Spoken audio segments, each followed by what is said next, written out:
T'imagines que la première fois que je suis allé faire du off-road avec Himalayan, je venais de la recevoir. J'avais pas changé les pneus, j'avais les pneus d'origine. Et je suis allé sur un chemin de forêt. Bah, la première bosse, j'ai foutu la bécane par terre. Les appuis, je savais pas du tout comment ça marchait. Et là, tu vois, c'est tellement facile.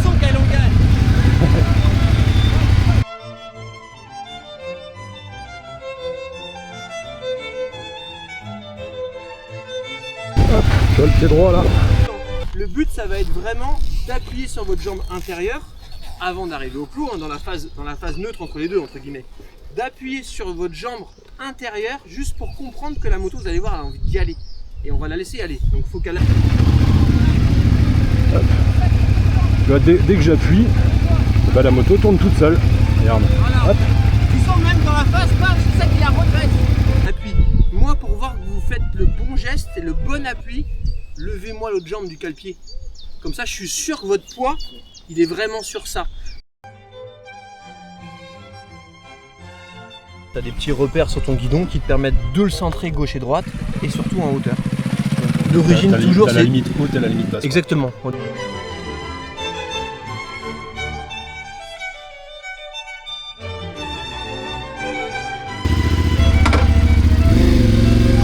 Là, tu vois, tout le monde est là, tout le monde est prêt. On a commencé ce matin par accueil café et règlement. Le rendez-vous était à 8h30, donc décharger les motos, s'équiper. Et puis petit briefing, mais j'ai eu un truc à régler perso, donc j'ai pas pu y assister. Donc en gros, bah là tu vois, je suis comme toi, je sais pas du tout ce que je vais faire. Et j'ai hâte de voir ce qu'on va faire. Et là, si je dis pas de bêtises, Benjamin qui est là-bas avec sa 500 KLE est un ancien concessionnaire BMW. Il a racheté un centre équestre. Et là, on a un droniste qui a sa boîte de com. Je t'ai pas demandé ton prénom. David. Et c'est quoi ta société, David? Aéroptique. C'est dans la boîte.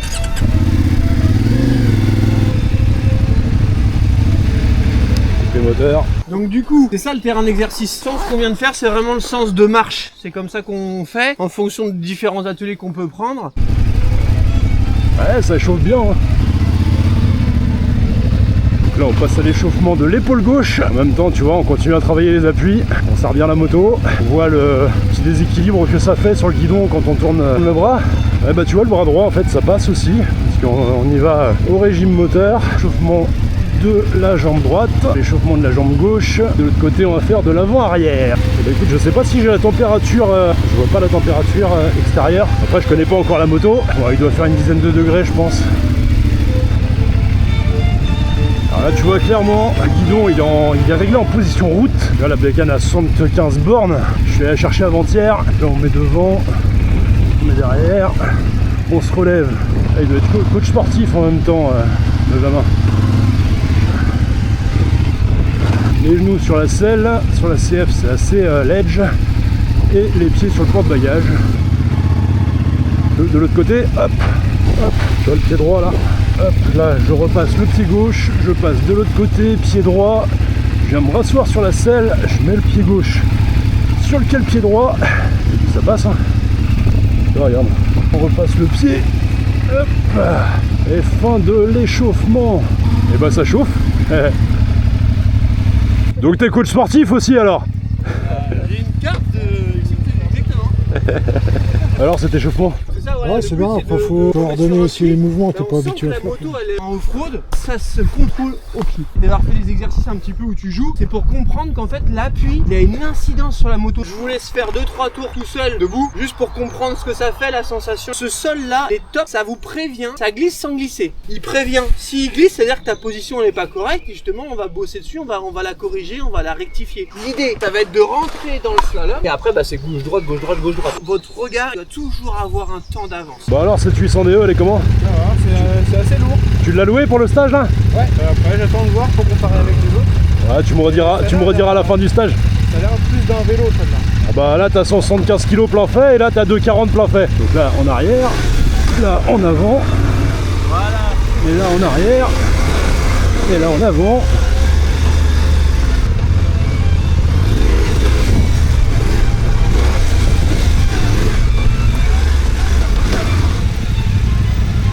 Et là, la descente.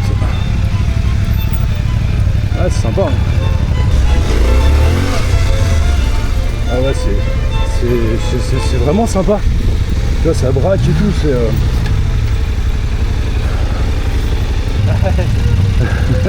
Donc ouais, c'est comme si t'avais un passager à l'arrière. Ouais, je le sens. Un bon passager. Tu sais ce qu'on dit à l'armée? Exercice difficile, guerre facile.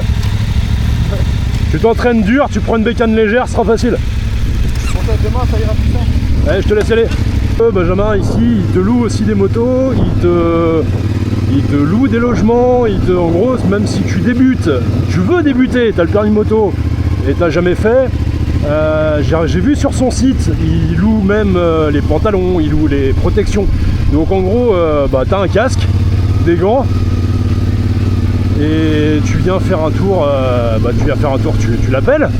Et puis tu réserves ton stage tout clé en main. Au moins tu sais si ça va te plaire ou pas et tu vas savoir après sur quelle bécane aller. Il a la 800 DE là en loc, la 450 MT là-bas en loc aussi, la 500 KLE là-bas aussi qui est en loc.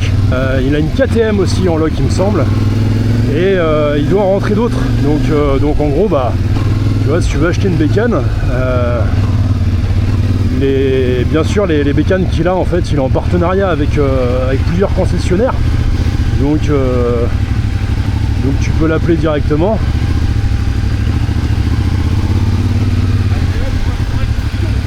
Ouais. Tu vois ce que je te disais au début, il vient de me dire qu'il faudra qu'on règle ton guidon.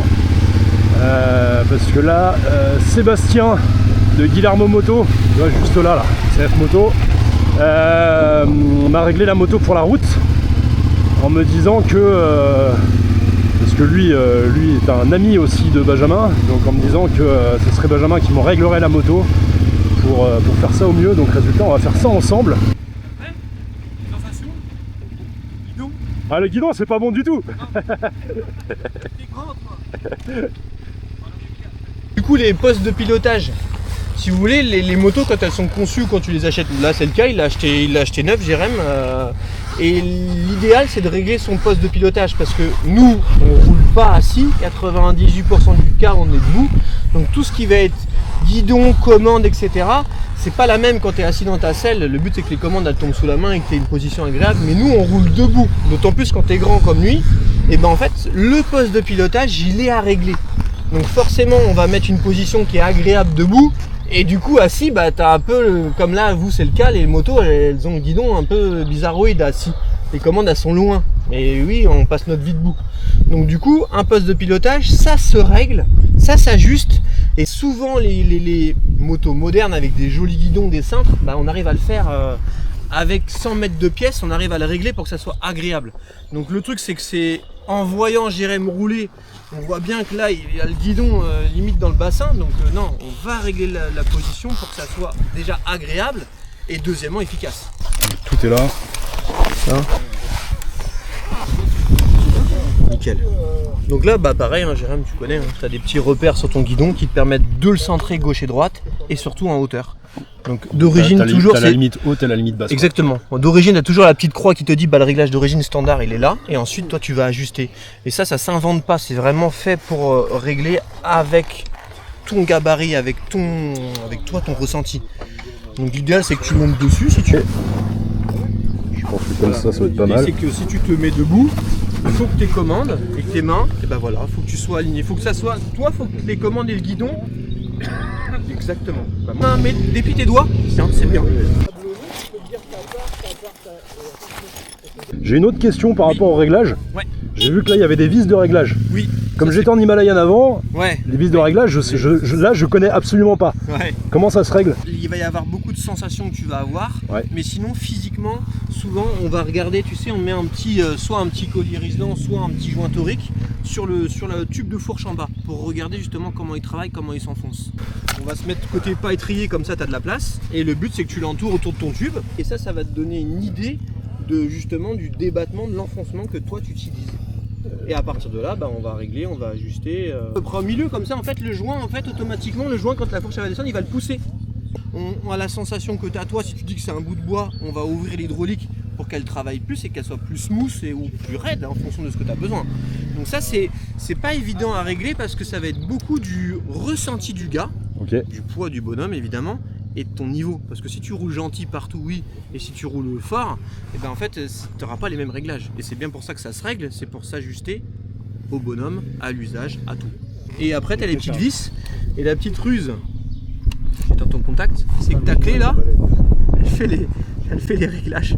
Incroyable. Ouais. Non. Si, je te jure, c'est vrai.